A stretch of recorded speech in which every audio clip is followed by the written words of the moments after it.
ഇന്ന് തന്നെ ഡൗൺലോഡ് ചെയ്യൂ. കാണൂ നിങ്ങളുടെ ഫേവറേറ്റ് ഷോസ്.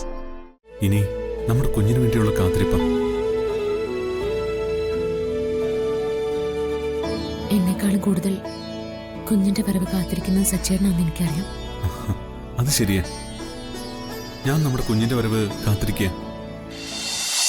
നീ എന്റെ ഭാര്യയാണെങ്കിൽ ഞാൻ പറയുന്നത് അനുസരിക്കണം. ഞാനൊരു അനുസരണക്കേടും കാണിച്ചില്ല. എവിടെയെങ്കിലും പോകാനും വരാനും സ്വാതന്ത്ര്യം ഉള്ളതുപോലെ പോകാതിരിക്കാനുള്ള സ്വാതന്ത്ര്യവും എല്ലാവർക്കും ഉണ്ട്. തൽക്കാലം ഞാൻ ആ ചടങ്ങിൽ പങ്കെടുക്കാൻ ഇഷ്ടപ്പെടുന്നില്ല. അതുകൊണ്ട് വരുന്നുമില്ല.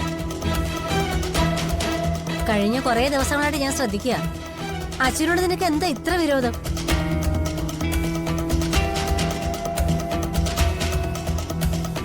അവളുടെ വളകാപ്പ് ചടങ്ങ് കാണാൻ ഏറ്റവും കൂടുതൽ ആഗ്രഹിച്ചത് നീയല്ലേ?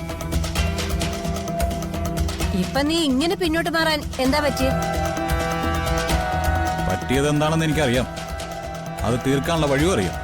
അനുപേട്ട, തല്ലിയും ഭീഷണിപ്പെടുത്തിയൊന്നും എന്നെ എവിടെയും കൊണ്ടുപോകാന്ന് വിചാരിക്കണ്ട. അനുപേട്ടന്റെ ഭാര്യയാണെന്ന് കരുതി പറയുന്നത് എന്തോ അനുസരിക്കുമെന്ന് വിചാരിക്കരുത്. നീ അത്രയ്ക്കായോ? എങ്കിലേ നീ വരണ്ട. ഈ മനസ്സും വെച്ചോണ്ട് നീ ആ ചടങ്ങിൽ പങ്കെടുക്കാതിരിക്കുന്നത് തന്നെ നല്ലത്. നീ വന്നില്ലെങ്കിലും വളകാപ്പ് ചടങ്ങ് നല്ല ഗംഭീരമായിട്ട് നടക്കും. ഞങ്ങളെല്ലാം അതിൽ പങ്കെടുക്കുകയും ചെയ്യും. ഓ, നടന്നോട്ടെ. അതിനിപ്പോ ഞാൻ എന്ത് വേണം? ഞാൻ വളകാപ്പിന് വന്നില്ലെങ്കിലും അത് ഭംഗിയായിട്ട് നടക്കുമെന്ന് എനിക്കറിയാം.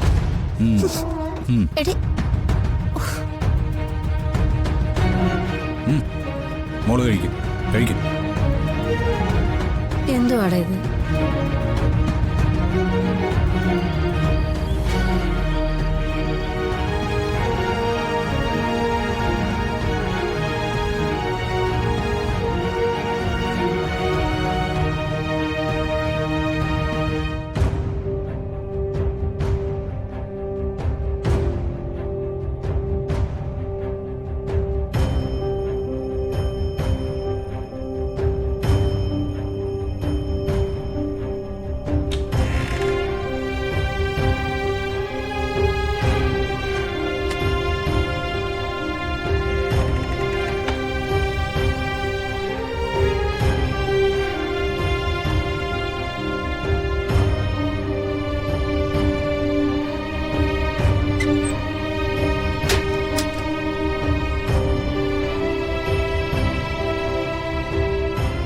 എന്തിനാ ഈ സാരി എടുത്തേ? നാളെ ഉടുക്കാൻ എനിക്കിത് മതി. താൻ വന്നേ.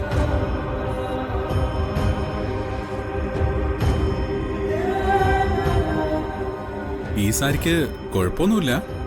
പക്ഷേ വളകാപ്പ് ചടങ്ങിന് നാളെ എന്റെ ഭാര്യ ഉടുക്കേണ്ട സാരി ഇതല്ല.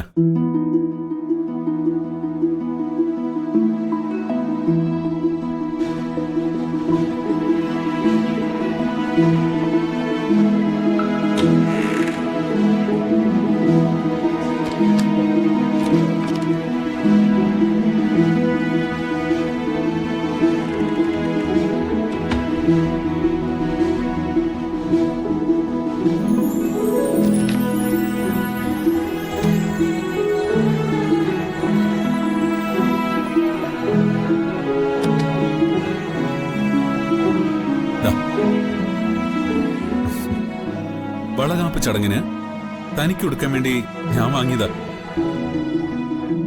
എന്താ, ഇഷ്ടപ്പെട്ടോ?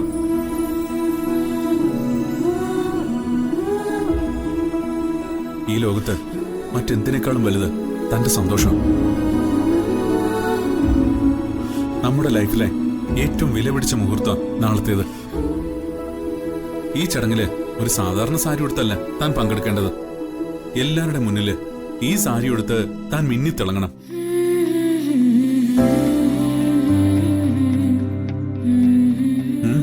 എന്താ? അപ്പോ സച്ചേനെല്ലാം നേരത്തെ മനസ്സിൽ കണക്കൂട്ടി വെച്ചിട്ടുണ്ടായിരുന്നല്ലേ? പിന്നല്ലാതെ. താൻ എന്നെ കുറിച്ച് എന്താ വിചാരിച്ചത്? നാളത്തെ ദിവസത്തിന്റെ പ്രത്യേകത മറ്റാരെക്കാളും കൂടുതൽ ഓർത്തിരിക്കേണ്ടത് നമ്മൾ തന്നെയല്ലേ? ഇവിടെ വേറെ ആർക്കും താല്പര്യമില്ലെന്നുള്ളത് എനിക്കറിയാം. സച്ചേന്റെ നിർബന്ധം കൊണ്ട് മാത്രമല്ലേ ഇപ്പൊ ഈ ചടങ്ങ് നടക്കുന്നത്. ഗർഭിണിയാണെന്നുള്ളൊരു വിചാരമില്ലാതെ താൻ ഈ ഓടി നടക്കുന്നതല്ല. തനിക്കല്ലാതെ ലോകത്ത് മറ്റാർക്കും ഇങ്ങനെയൊന്നും ചെയ്യാൻ കഴിയില്ല. അത്രയ്ക്ക് പുകഴ്ത്താൻ ഞാൻ എന്താ സച്ചേട്ടാ ചെയ്ത്? ജീവിതത്തിൽ ഒരു പ്രശ്നം വരുമ്പോ പിടിച്ചു നിൽക്കാനും രക്ഷപ്പെടാനും എല്ലാവരും ചെയ്യുന്നത് മാത്രം ഞാനും ചെയ്തുള്ളൂ. താനേ ഒരു പ്രത്യേക ജനസ. സ്വന്തം കുടുംബത്തെയും ഭർത്താവിന്റെ കുടുംബത്തെയും ഇങ്ങനെ ചേർത്ത് നിർത്താൻ ഇന്നത്തെ കാലത്ത് ഒരാളും നിൽക്കില്ല. ഞാൻ എന്റെ കടമ ചെയ്യുന്നു, അത്രേ ഉള്ളൂ. ഇതാണ് എന്റെ ഭാര്യയുടെ സ്വഭാവത്തിലെ ഏറ്റവും വലിയ സൗന്ദര്യം.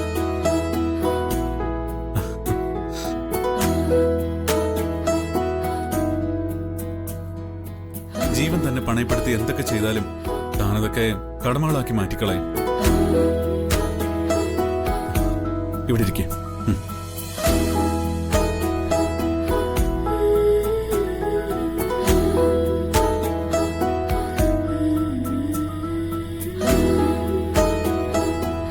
ഓടി ഓടി താൻ ഒരുപാട് ക്ഷീണിച്ചു.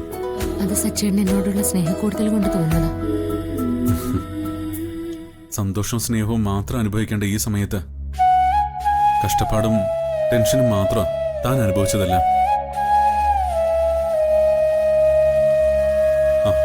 കഴിഞ്ഞതൊക്കെ കഴിഞ്ഞു.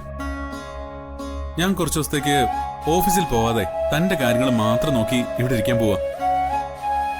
അയ്യടാ, എന്നിട്ട് വേണം എല്ലാവരും എന്നെ ഇനിയും കുറ്റം പറയാനായിട്ട്. അവള് ഭർത്താവിനെ പിടിച്ച് മുറിയിൽ പൂട്ടി വെച്ചിരിക്കുവന്നു. വെറുതെ അങ്ങനെയുള്ള പേരും കൂടി എനിക്ക് സമ്പാദിച്ചു തരില്ല സച്ചേട്ടാ. തനിക്ക് വേണ്ടി മാത്രമായി കുറച്ച് ദിവസങ്ങൾ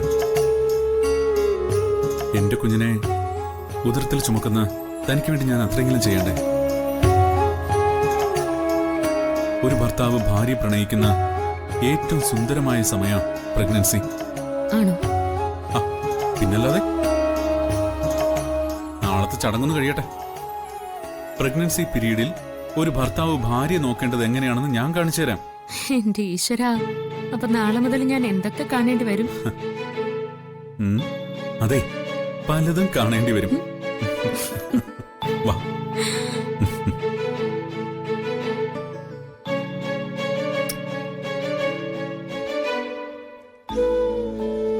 സന്തോഷം കൊണ്ട് എനിക്ക് കരച്ചിൽ വരുന്ന സച്ചേട്ടാ.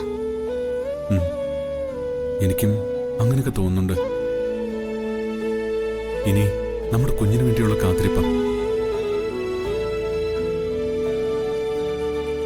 എന്നെക്കാളും കൂടുതൽ കുഞ്ഞിന്റെ വരവ് കാത്തിരിക്കുന്ന സച്ചേട്ടനാണെന്ന് എനിക്കറിയാം.